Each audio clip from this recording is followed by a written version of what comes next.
All right, now we have an interesting exercise to analyze the graphs of a function, its derivative, and its second derivative.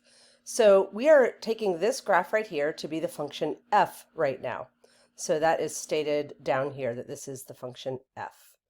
And we have tangent lines drawn at certain points. Let me show you. We have a tangent line here, and this goes for this side, and a tangent line here, which goes for the right side of the graph. So these tangent lines cross. That tells you that this is a cusp right here. This is a vertical tangent line, so that means that at this spot, the graph goes momentarily vertical.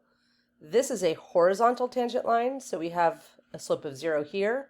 Same goes for here, and then we have tangent lines here and here, which means that the tangent lines are crossing through the graph.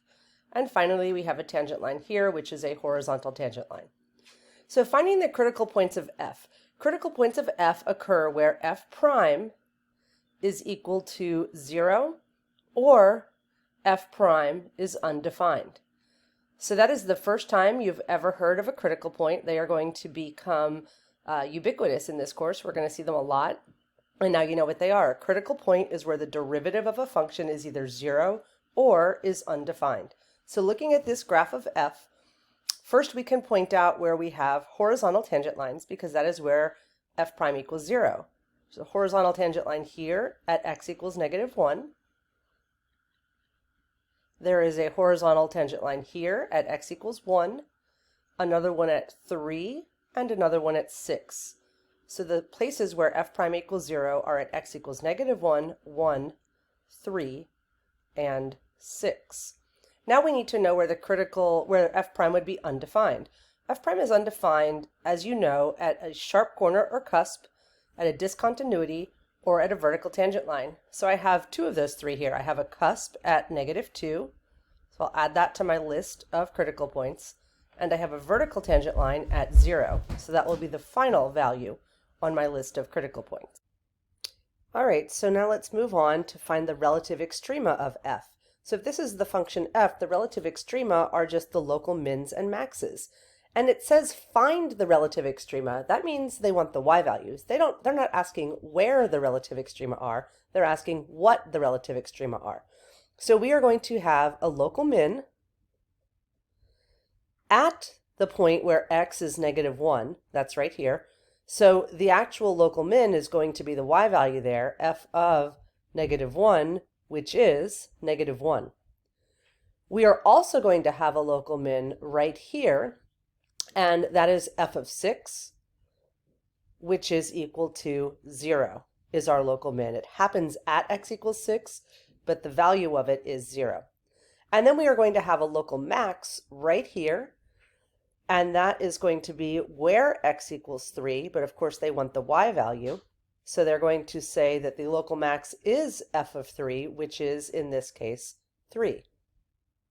Now there's a couple things I'd like to point out about the local maxes and mins. Notice that the where they occur are at -1, 6, and 3.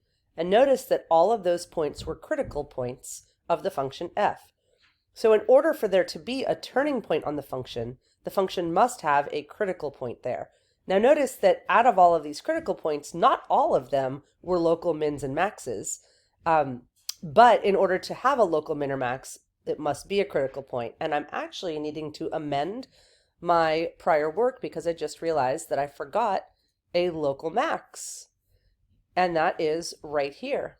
This is a spot where the graph of f changes from increasing to decreasing, so I have another local max, f of -2 is equal to 0. So I actually have my local maxes are at -2 and at 3, and my local mins are at -1 and at 6.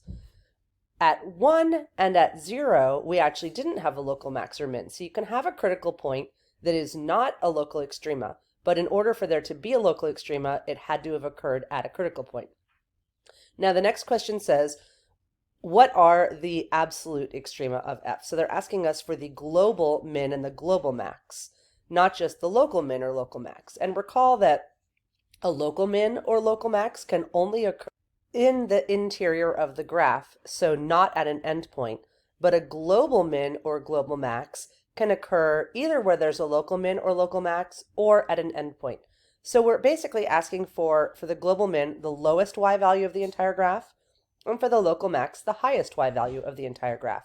So the the global min will be y equals -1, and it happens to occur at 2 places, but the global min is going to be -1, and the global max happens up here at 3, at x equals 3, but the answer is y equals 3, because that is the highest y value on the graph.